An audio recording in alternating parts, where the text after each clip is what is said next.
Hindi na po natin tatagalin, diretso na po tayo agad-agad sa ating topic. Pero as usual, kailangan ko ipaalala, napaka-importante po ang mga aking mga kapwa DDS, napaka-importante po pag nagla-like kayo ng vlog. No? Pag nilalike nyo itong video na ito, mas naikakalat ni YouTube. So wag pong kalimutan i-like. And nagpapaalala lang ako, eto, baka naman po, konting lambing, subscribe po kayo. Okay? Diretso na po tayo agad-agad sa ating topic. Maya po, pag-uusapan natin na standby po, yung malagim na magaganap kasi po meron tayong naririnig naku, matindi itong pangyayaring ito and agad-agad ito. Okay, so BP Sara, be ready. Pero ito muna, okay, meron po kasing matinding pasabog to si Chavit. Huwag po nating kakalimutan, pag ito si Chavit nagsalita, alam nyo naman nangyari before, history. Naku po, simula na po, simula na po ang pagbagsak. Di ba? Ang pagbagsak ng malagim, nakaganapan, at nakuha natin ang hustisya. Pakinggan po natin, ito. Dahil nilabas niya, mahiya naman kayo, mga flood control. Meron siya Ang mga binabanatan diskaya ngayon, silang kontraktor nila Buong Pilipinas. Sa Ilocos Norte mismo, yung mga diskaya ang kontraktor nila. Yun. Di ba? This is very, very important. Okay? Kaya, we challenge yung ICI na tinayo ni Bongbong Marcos. Eto, diretsahin na natin. Huwag na nating pagtagalin. Yung ICI ni Bongbong Marcos, na tinayo niya, yung tatlong yan, at may extra tagapagpayo ata dyan si Magalong. Pagka hindi inimbestigahan ang Ilocos Norte, fake yan. Wala yan. Anong ibig niya sabihin? Moro-moro lang yan.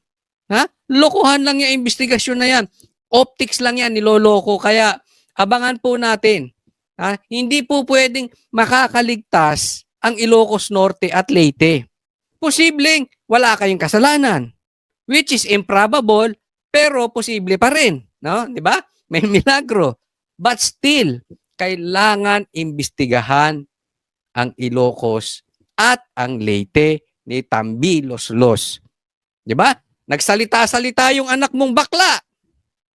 Hinamon si Pulong nung 51 billion. Naglabas siya ng ebidensya, naglabas ng pictures, naglabas, eto napuntahan nung billion na yon. Kayo, maglabas kayo ngayon. Sandro, wag kang bakla. Sagot. Tagal mong sumagot. Asaan? Yaang pinasok. Isipin mo. Yung Diskaya. Yun din pala ang kontraktor nila.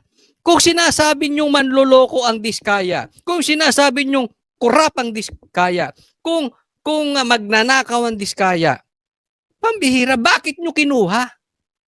Sabi ko kung sa tingin ninyo meron kalokohan yung flood control projects, bakit pinirmahan mo Bongbong yung insertion? 2022, 2023, 2024, hinayaan mo? Tinuloy-tuloy mo? Nagbulag-bulagan ka, tapos yung 2025 na sangkatutak ang insertion, pinirmahan mo? Anong klase kang tao? Imbestigahan nyo yan. Yang Ilocos Norte tsaka yung Leyte. Imposible naman din nila kilala. Baka nakalimutan lang, baka may Alzheimer. Yan ang balita natin dito kay Bongbong Marcos. Siguro nasunog ang utak. Kasi sabi ni Manong Chavit, may Alzheimer to Okay, ulitin ko lang yun na ang mga Diskaya rin po. Ang kontraktor nila, Presidente, sa linaw nun. Di ba? Hindi naman po pwedeng corrupt. Nagnakaw ang Diskaya sa ibang probinsya. Pero sa Ilocos Norte, hindi. Matindi tong pasabok ni Kaya titingnan natin kung mga inutil din yung ICI na yan. Yung tinayo ni Bongbong Marcos. Sa probinsya nila, ayun. So ang kailangan makita doon, kung totoo po yun. Yun ang unang imbestigahan nila dapat.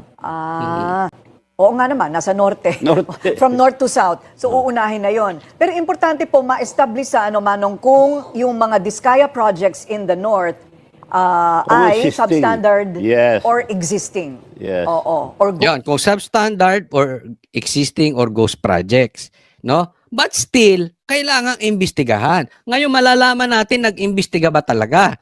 Dahil kami kahit puntahan namin yung Ilocos Norte, naku, diyan kami inabot ng pandemic Kabisado din namin 'yan.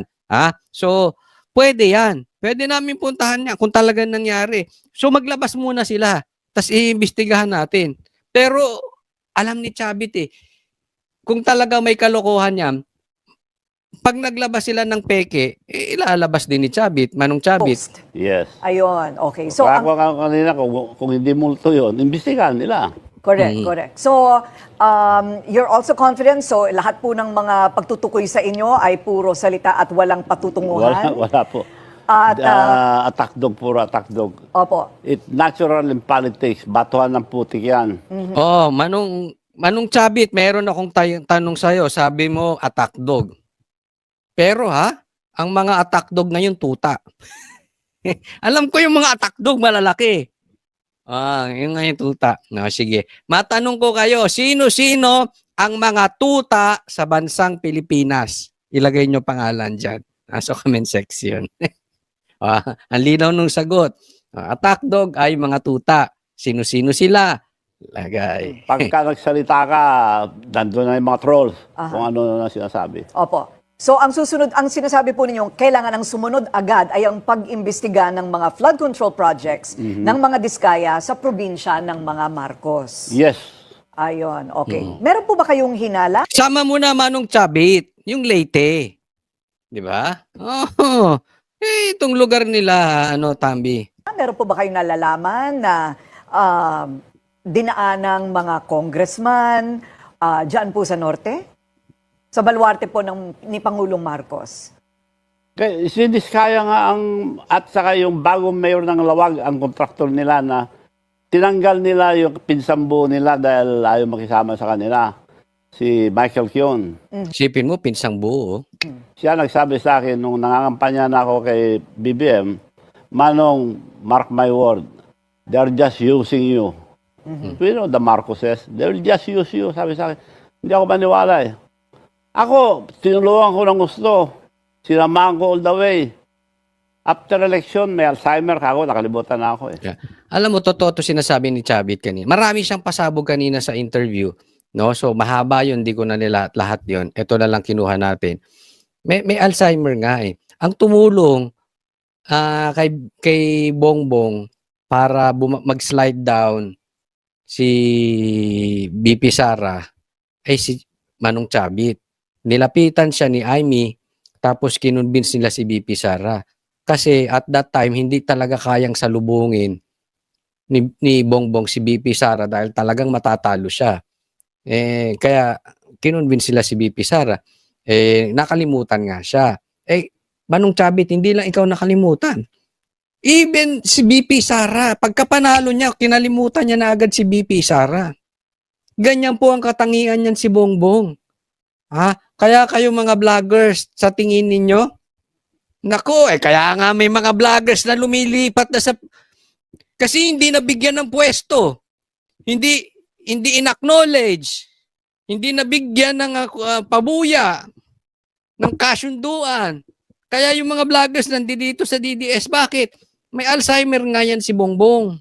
Kung si BP Sara, kinalimutan niya. Si Manong Chavit, kinalimutan niya. Lalo na kayo mga vloggers. Huwag kayong tatanga-tanga. Oo.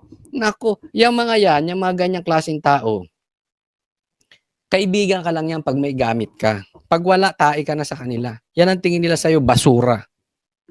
May ideya po kayo, bakit po sa palagay ninyo kayo po nilaglag o iniwan o Hindi ko matindahan, ang naaga. After the election, nagpunta sa Japan, ang dami namin sa presidential table, binati lahat.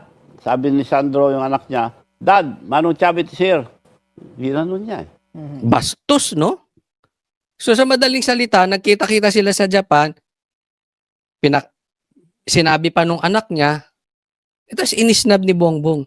Ganyan po. ano yan eh, alam mo na, yung mga anak mayaman na wala namang talagang alam. Di ba? Hindi lang naman ngayon nangyari yan kay Bongbong Marcos. Kahit nung rally sinasabi namin nung before pa, di ba naglalabasan? O si Isko pinagkakaguluhan, okay lang siya. Kakamayan lang, inuhugot yung kamay. Matapobre yan. Yung bag-asawa na yan, matapobre. Bakit ano daw dahilan? Bakit nakalimutan si Manong Chabit? Alam nyo kung bakit? Wala ka ng silbi for them. Simple lang yun. Basura ka na. Basta wala kang pakinabang, basura tingin sa'yo. Ganun lang yun. It's not about you, it's about him. Ano yun? Karakter na nila yun. Kaya mga overseas workers sa Japan, ang bastos yung presidente yan, sabi nila eh. Bastos Wala talaga. bagong upo lang siya. Wala po kayong ideya kung bakit. May Alzheimer. Nakalimutan siguro. Have you reached out to the president ever since he was elected? Ha? Have you reached out to him? Hindi na ako maka-appointment. Dinaanan ko na lahat yung mga private secretary na, appointment secretary nila. Wala. So, okay lang. So, ang Pero ayaw ko sa lahat ng ginawa niya yung paghahamon sa China. China, sinabi nila noon, we never invaded any country, but Taiwan, we have to get it because it's ours. Sabi ng Amerikano, wag, laban tayo. Pagpunta ni BBM sa US, binalik ang mga bases. Ni Oy, binalik. Sinong bubugbugin? Tayo. Tuta. Kaya nga sabi, nung si Bongbong okay siya eh. Before nagpunta sa US. After nagpunta sa US, yung pangakong hindi pa babalikin ng EDCA, nakalimutan. Inaaway na ang China. In short, ano ang nangyari sa Amerika nung unang punta nila? Bakit pagbalik dito, pumunta ron si Bongbong Marcos as president? Pagbalik dito, tuta. Naging tuta na ng kano. Ganun ang nangyari niyan. And after niya, wala na. Dire-diretso na. Pag ganun na yung bansa natin, sunod-sunuran na tayo sa kano. Pati hindi natin kaaway na China, inaaway natin. Buti ang papadala mo doon, mga sundalo, kawawa, may mga pamilya yan. Hindi naman nila away, aawayin natin. Buti ko ipapadala mo dyan yung anak mo, bakla din. Di ba? Doon ako sumaman loob. Ipapahamak tayo eh. Ayun. Dapat neutral lang siya. Parehong kaibigan eh. China is our friend. China is our neighbor. Hindi, tsaka bakit tayo makikisali? Parehas kaibigan, tama. Neighbor natin yan eh. Ba't mo aawayin for the sake of America, layo-layo? Asan ba ang pakinabang natin? Nasa Amerika, ikaw may pakinabang ka sa Amerika. 'Di ba? Para siguro ma-release yung pera mo doon. Pero dito, ang pakinabang ng Pilipino, mostly sa China. Wala ang pakinabang yung Amerika. But, hindi ko sinasabing maganda anti-America tayo. May mga kaibigan, actually may mga kamag-anak ako sa Amerika. Ang importante rito, tama, being a president, wala naman tayong kaaway. Buti kung kikita tayo dyan, awain natin lahat sila. Wala naman tayong kikitain. Ang laki tinutulong nila. Ang negosyong papasok dito. Manong, kailangan ma-interview kayo ni Pinky Webb sa kanyang programang Ito, tingnan nyo po ito Kaya naman, dahil sa mga pasabog ni Manong Chabit at sa kaliwat kanang rally. Ito po. Ito, delikado to. Anong sabi ni, galing to mismo sa Facebook ni Pulong. Martial law, whispers are back. History warns us, but some never learn. Highlight ko to, martial law, whispers are back. Ito, yung whispers na yan, nakarating sa akin yan. Kaliwat kanan ang tawag na natatanggap ko that this is real. Okay? Magkakamartial law ba? Or hindi? Ang punto ko, totoo, hindi fake news yung sinasabi ni Pulong. Yung bulong-bulungan. Bakit? Pag may bulong-bulungan, galing from trusted, reliable persons, maybe from the military itself, maybe this is dangerous. Posibleng totoo to, posibleng hindi. But for me, totoo to. Kasi nakarating sa akin. Bago ko pa nabasa to, itong sinabi ni Pulong, may tawag na pong nakarating sa akin. Tapos, bigla akong nabasa. Nasa gym ako nito eh. Nabasa ko. Sabi ko, confirm. Confirm. Diba? Nag-leak. Kaya mag-iingat po tayo. Kasi, kung totoo tong sinasabi ni Pulong, at yung nadinig ko, yung rally gagawa ng gulo yan. Nakikita nyo naman na, ngayon pa lang hina-hijack na. Anong sabi ni Manong Chabit? Ayaw niyang pumunta sa rally. Bakit? Politiko. Ha? Ang may hawak. Huwag na tayo magpaligoy-ligoy, diretsuhin ko na kayo. CPP, NPA yan. Kaya kami, hindi kami pupunta dyan sa rally na yan. Kung may gusto kayong puntahan sa mga nagtatanong sa DDS, dyan kayo pumunta sa Krame or sa Liwasan. Kasi yung mga yan, budol rally yung mga yan. Hindi yung Liwasan, yan, goods yan. Yang dyan sa Krame, goods yan. Pero yung iba, saka makakakita ng rally na walang accountability. Sisihin mong lahat. Wag lang si Bongbong Marcos. Anong klase yun? Siya presidente. Yung gulo ba ito mangyayari kung hindi siya presidente? Subukan niya mag-step down. Kahit practice lang 1 year, tingnan mo, bibiglang sushoot up ang economy natin. Aangat ang economy natin.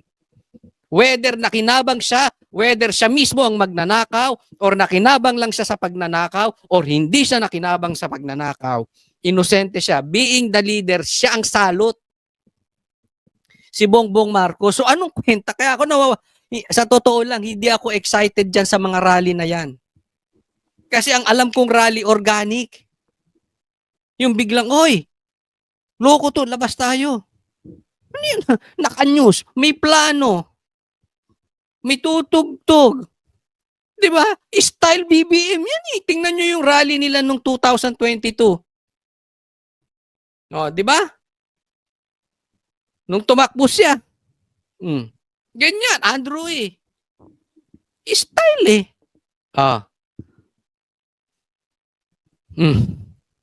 Tapos ano? Bawal siyang banggitin? Bawal siyang pababain? Cheap shot. Anong klaseng rally yun? Eh di kayo-kayo lang yan. Pati rally, budol. Budol-budol na tisi-tisi. Itong bangag na ito. Budol-budol pa rin sa rally. Hanggang sa rally. Siguro kung merong hindi naiintindihang salita si Bongbong Marcos ay dalawang salita. Una, organic. Hindi niya naiintindihan yung organic. Pangalawa, sober. Bangag eh. Yan ang 2 words na kailangan niyang maintindihan. Isipin mo, pati mo si Aquino. Diba? Wala na. Saan tayo papatungo nito pambihira? Oh. Pati rally kasabwat nila. CPP, NPA. Alam mo nawala. Ito, derechahan. Ito, nababalitaan namin. Alam nyo, nawala si Joma Sison? Sino ang leader ng CPP, NPA? Sige, ilagay nyo dyan sa comment section. Sino may hawak ng komunista ngayon? Gusto nyo malaman? Hindi nila binabakbakan si Tambaluslos. Ang leader ng CPP, NPA ngayon, kaya galit na galit kay Pastor, galit na galit kay PRRD, galit na galit kay BP Sara, kasi yung mga NPA na yung mga komunista, galit yan dyan.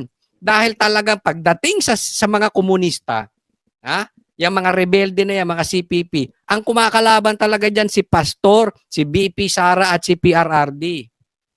Eh sinong kalaban nila ngayon? Si Tambi. Nagigets nyo? Yan ang leader niyan. Kaya wag tayong papauto niyan. Anong klaseng rally yun? Accountability pero hindi nyo babanatan si Tambi? Tapos hindi nyo pabababayin si Bongbong? Tapos kasalanan ni Duterte, pambihira. Ano yan, lokohan? Doon tayo sa liwasan. Doon tayo sa krami. Ha? Pero mag-iingat lang tayo. Okay? Posibleng hindi matuloy itong martial law na ito kung sa tingin nila hindi sila delikado. Pero sa 21, buong Pilipinas ang rally. Meron pa sa ibang bansa, nandoon pa. Si BP Sara naghahanda na. Pag magdedelikado sila, I choose to believe, totoo tong sinasabi ni Pulong. Magkaka-martial law. Ingat lang po. Just be ready. Okay? Ingat lang po. Ingat. At tingnan po natin to next. Ito, pag-usapan po natin ito ha. Ito, very important ito kasi may connection po ito sa mga mangyayari ngayon. Notice ni D, inutusan niya si Ko na umuwi na ng Pilipinas sa loob ng 10 araw. Nakasad din dito na maaaring maharap si Ko sa disciplinary at legal action kung hindi siya susunod. Isa si Ko sa mga dinadawit sa flood control scam dahil sa manoy budget insertions noong 2025 nung chairman siya ng Appropriations Committee. Siya rin ang founder ng kumpanyang SunWest, nakabilang sa top 15 contractors na pinangalanan ni Pangulong Bongbong Marcos. Nasa Amerika si Ko ngayon para magpagamot. Hindi pa malinaw kung anong sakit niya. Samantala, nagsagot. Ito naman sa akin, okay? Dito muna, i-discuss ko lang to si Saldi ko. Alam mo sa totoo, hindi rin ako masyadong excited na pauwiin to si Ko. Before, nung ayaw banggitin man lang nitong pangalan ni Saldi ko diyan sa kamera, sabi ko dapat imbestigahan yan. Pero ngayon, bigla-bigla. Alam mo yung para may nag-message sa GC ng mga makakaliwa, ng mga dilawan, biglang sabay-sabay sila. Pauwiin si Ko, pauwiin si Ko. Hindi ko sinasabing wag imbestigahan si Ko. Hindi ko rin sinasabing wag pauwiin si Ko. Even si BP Sara sinasabi, pauwiin na yan. I agree. Kaya lang, sa isang banda, sa tingin ko gagawing fall guy. Ididiin sa kanya lahat. Ilalaglag siya nung magpinsan na may Alzheimer, na mang traidor. Ididiin. Doon yan eh. Kasi apaka-imposible, sabay-sabay silang ayaw nilang pauwiin si Ko. Tapos bigla sabay-sabay sila pauwiin na. Ha? Naku, wag tayong maglokohan. 'Di ba? Bawat isa sa inyo may GC. Kaya naman, nasa politika rin ako, pambihira. Alam na alam ko yung balita nyo na pag pumatak yung balita, kung may instruction coming from the top, iisa kayo ng tono. Wag nga ako. Di ba? Ako. Samantala, nagsagutan naman sina Vice President Sara Duterte at Palace Press Officer Claire Castro kaugnay sa pagpapauwi kay Ko. Involved sila sa kidnapping ni dating Pangulong Rodrigo Duterte. Mabigat yan. Involved kayo sa kidnapping Bongbong Marcos. Ha? Yung ginawa nyo kay PRRD, kidnapping yon. Okay? Loud and clear. Tuloy. Bakit ngayon nawala si Zaldico at aalis si Martin Romualdez, hindi man lang nila magawa na kidnapin si Zaldico doon sa Amerika at ibalik dito? Yan. Ang tanong, nakidnap nyo nga. Ano sa tingin niyo? Sagutin niyo ako dyan sa comment section. Nakidnap nila si PRRD. Bakit hindi nila magawang makidnap si Zaldico pabalik? Alam nyo kung bakit? Yung kidnapper si Torre. Sino ba? I mean, kung susundan ko yung sinasabi ni BP Sara, sino yung gumalaw sa kidnapping? Di si Torre. Sino mastermind? Si Bongbong. Wala na si Torre. Yung mga nasa ilalim, inutil na. Ibalik mo sabi mo, ibalik nyo si Torre para makidnap si Zaldico. Di ba? Pero ano sa tingin ninyo? Bakit hindi maibalik si Zaldico? Ba't hindi makidnap pabalik? Sasagutin to ni Bongbong? Hindi. Ang sasagot niyan, siyempre, kung saan siya nagtatago. Sagot, Auntie Claire. Sa atin sa Pilipinas. Kita-kidnap si Saldi ko. Unang-una, sabi niya, ba't hinayaan magbiyahe? Dapat alam niya, bilang vice-presidente, na ang pagbabiyahe ng mga mabatas, hindi sakop ng Pangulo. Di ba niya natandaan na mas madalas di siya magbiyahe at hinahayaan siya ng Office of the President kahit meron din nakabimbi na issue tungkol sa korupsyon na parte ng articles of impeachment. So anong pagkakaiba nun? Ito, sasabihin ko sa iyo, anong klase kang abogado? Anong pagkakaiba nun? O, si bakit daw si ano nakakabiyahe? 'Di ba? Bakit si Saldico? Yung kay BP Sara, politically motivated. Yung kay BP Sara, confidential funds ang question. Okay? Magkano lang yun, ating? Yung confidential funds na yun, just in case, ubusin ni BP Sara, kaiinom ng alak, walang mamamatay. Yung insertions, yung amount ng insertions, yung panlolokong ghost projects, pag lahat ng pera na yon pinang-inom ni Saldico, ang daming mamamatay sa baha. Sa katunayan, ang dami nang namatay. 'Di ba? Kasi yan, hindi dapat kinonsilte. Hindi naman sinabi na bakit pinalabas ay gawaan mo ng hold order. Hindi. But remember this. Walang galaw si Tambi, walang galaw sa kamera ng walang basbas ng president. Hindi natin sinasabi na umalis siya doon sa batas. Kasi bawal naman yun na i-hold mo si Saldi. But being the president, you should have an influence over him. Lalong-lalo na under siya nang nilagay mo na speaker. In short, kinonsinti ni Bongbong.